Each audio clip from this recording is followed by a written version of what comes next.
श्री शिवाय नमस्तुभयम। हर हर महादेव। कैसे हैं आप सब? देखिए, आज का यह वीडियो बहुत ही खास होने वाला है। आप सभी लोग जानते हैं कि 20 मई 2024 यानी कि वैशाख सोमवार के दिन प्रदोष व्रत आ रहा है। दोस्तों, इसी दिन किया जाने वाला पंडित जी द्वारा बताया गया 5 कनेर के फूल वाला उपाय आप लोगों को जरूर करना चाहिए, क्योंकि दोस्तों यह एक ऐसा उपाय है जो कि इस उपाय को करने के बाद दोस्तों आपको पूरे कोई और उपाय को करने की जरूर नहीं है, क्योंकि सबसे बड़ा और सबसे नया यह उपाय पंडित जी ने अपनी अभी की सीहोर की कथा में ही बताया है। मैं जिस उपाय को आज हम आपको बहुत अच्छे से समझाने वाले हैं, इस वीडियो को देखने के बाद इस उपाय को समझने के लिए आपको कोई और वीडियो को देखने की जरूरत नहीं पड़ेगी।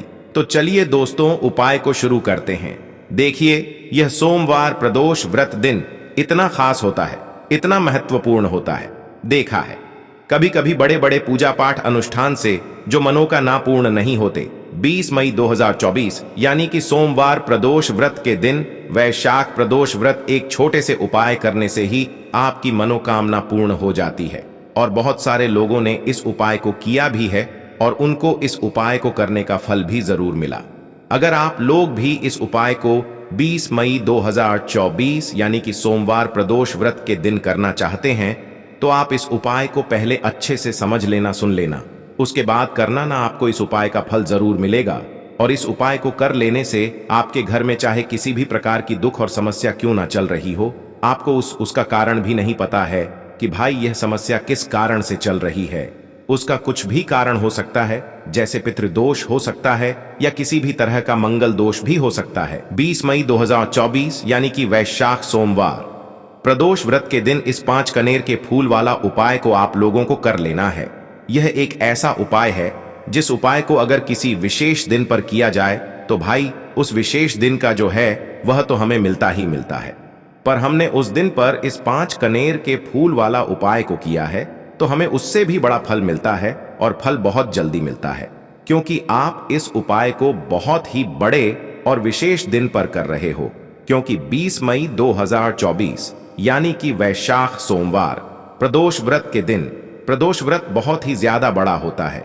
इसीलिए दोस्तों, आज की इस वीडियो में हम आप लोगों को 5 कनेर के फूल वाला उपाय समझाएंगे, जिस उपाय को करने से अगर आपकी किसी भी प्रकार की मनोकामना है, किसी भी प्रकार की दहक और परेशानी है, सबसे ज्यादा समस्याएं आपके जीवन में ही हैं। अगर आपको धन प्राप्ति नहीं हो पा रहा है, रुपए पैसे की आपके घर में लगातार दिक्कत परेशानियां चलती चली आ रही हैं, आपका व्यापार, आपकी नौकरी अगर अच्छे ऐसे नहीं चल रहे हैं, जिसकी वजह से घर में लगातार आर्थिक समस्याएं बनी रहती हैं। पूज्य गुरु जी ने कहा है को धन प्राप्ति अगर नहीं हो पा रहा हो तो आपको सिर्फ और सिर्फ 5 कनेर के फूल वाला उपाय सोमवार प्रदोष व्रत दिन से शिवलिंग के सामने एक ऐसा विशेष उपाय करना है जो आपकी इन सारी समस्याओं को सिर्फ 7 दिन के अंदर ही समाप्त कर देगा।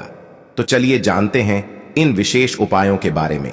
लेकिन उससे पहले जो भी मेरे भाई मेरी प्यारी बहनें आज चैनल पर पहली बार आए हैं या मेरी आवाज आज पहली बार सुन रहे हैं, अगर आप भी महादेव के सच्चे भक्त हैं तो वीडियो को लाइक और चैनल को सब्सक्राइब जरूर कर लें।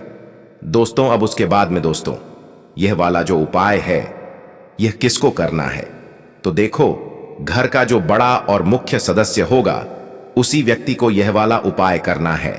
अब वह बड़ा व्यक्ति मुख्य रूप से घर की माताएं बहनें होंगी तो ज्यादा बेहतर होगा। मतलब कि घर की जो बड़ी माताएं बहनें होंगी, अगर वह यह वाला उपाय करेंगी तो ज्यादा अच्छा होगा।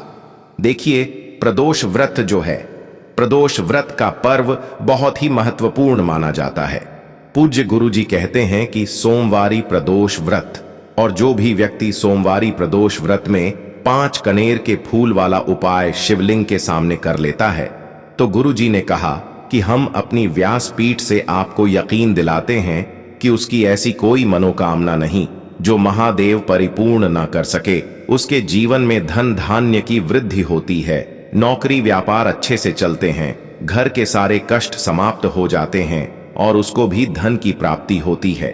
अगर आपके जीवन में भी किसी भी प्रकार की समस्या चल रही है तो गुरुजी ने कहा कि आपको इस सोमवारी प्रदोष व्रत में 5 कनेर के फूल वाला उपाय जरूर करना चाहिए। देखिए, आप सभी जानते हैं कि सोमवारी प्रदोष व्रत होती है वह हमारे महादेव और माता पार्वती के मिलन की तिथि होती है। इस दिन जो भी उपाय किए जाए वह हमारे शिव और शक्ति को प्रसन्न करने वाले उपाय होते हैं और हमारी सारी मनोकामनाएं को परिपूर्ण करने वाले उपाय होते हैं।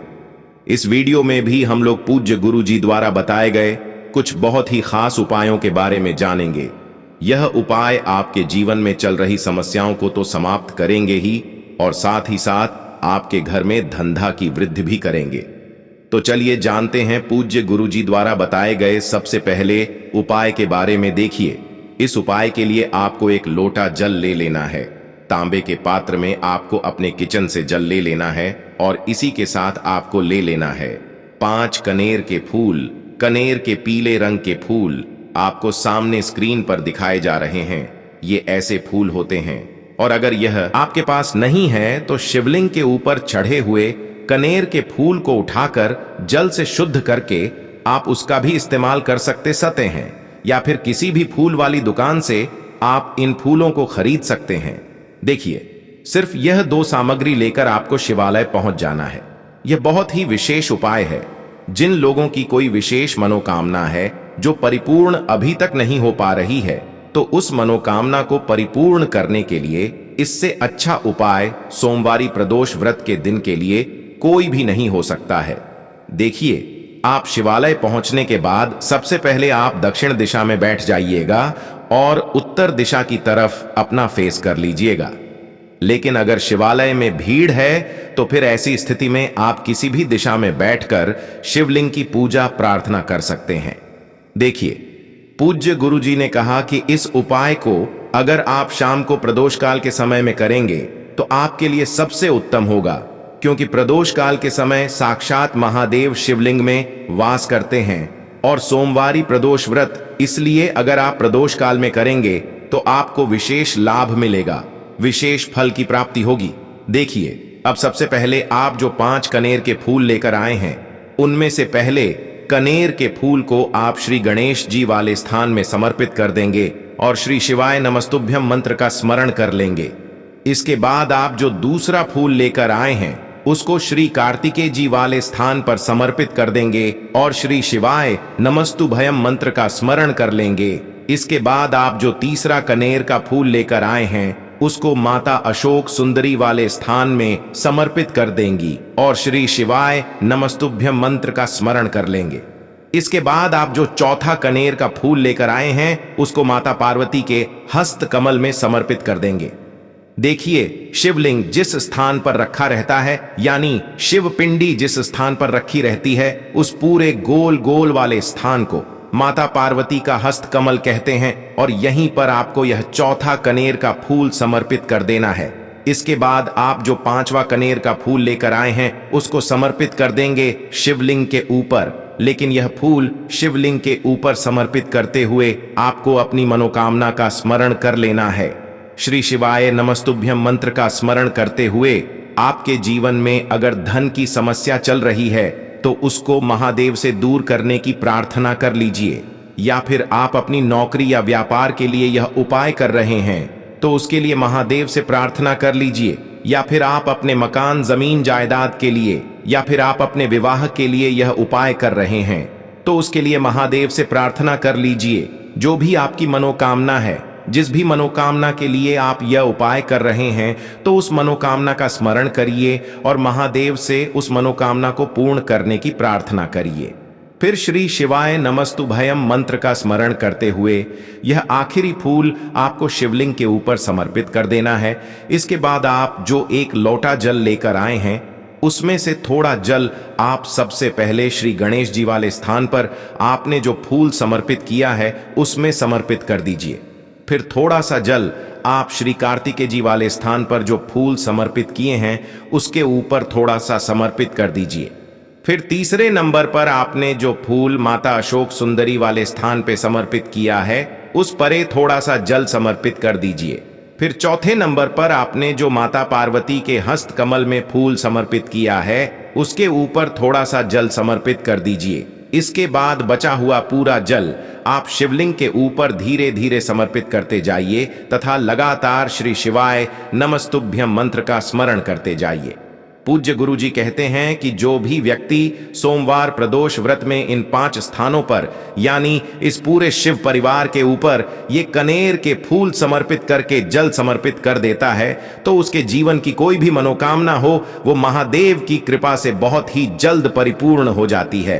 तो दोस्तों, इस विशेष उपाय को आप जरूर करिएगा। अब जानते हैं गुरुजी द्वारा बताए गए दूसरे खास उपाय के बारे में। यह उपाय भी आपकी मनोकामना को ही परिपूर्ण करने के लिए है। इस उपाय के लिए भी आपको एक लोटा जल ले लेना है और साथ ही साथ एक बेलपत्र ले लेनी है। एक लोटा जल आपको अपने किचन से लेना है और बेलपत्र अगर आपके पास हो तो ले लीजिए और ना हो तो फिर आप शिवलिंग के ऊपर चढ़ी हुई बेलपत्र को उठाकर जल से शुद्ध करके फिर उसका भी इस्तेमाल कर सकते हैं। अगर आप पहला उपाय ना कर सके तो फिर आप इस दूसरे उपाय को कर सकते हैं।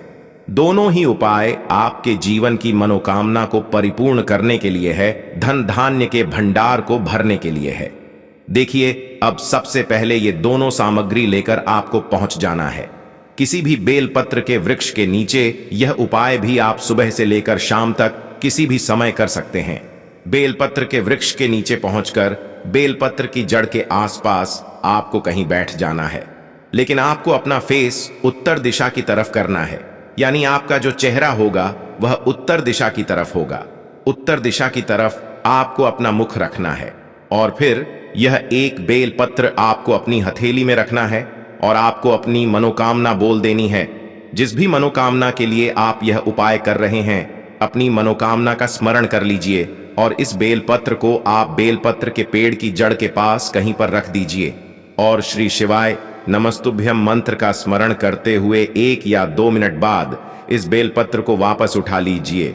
बेलपत्र की जड़ के आसपास कहीं पर रखकर फिर इसको 1 या 2 मिनट बाद वापस उठा लीजिए और फिर यह दोनों सामग्री लेकर आप शिवालय आ जाइए। अब शिवालय आने के बाद यह बेलपत्र आपको शिवलिंग के ऊपर समर्पित कर देनी है और फिर से आपको वही मनोकामना बोल देनी है जो आपने बेलपत्र के वृक्ष के नीचे बोली थी। दोनों जगह आपको एक ही मनोकामना बोलनी है। इस बात का आप स्मरण रखिएगा।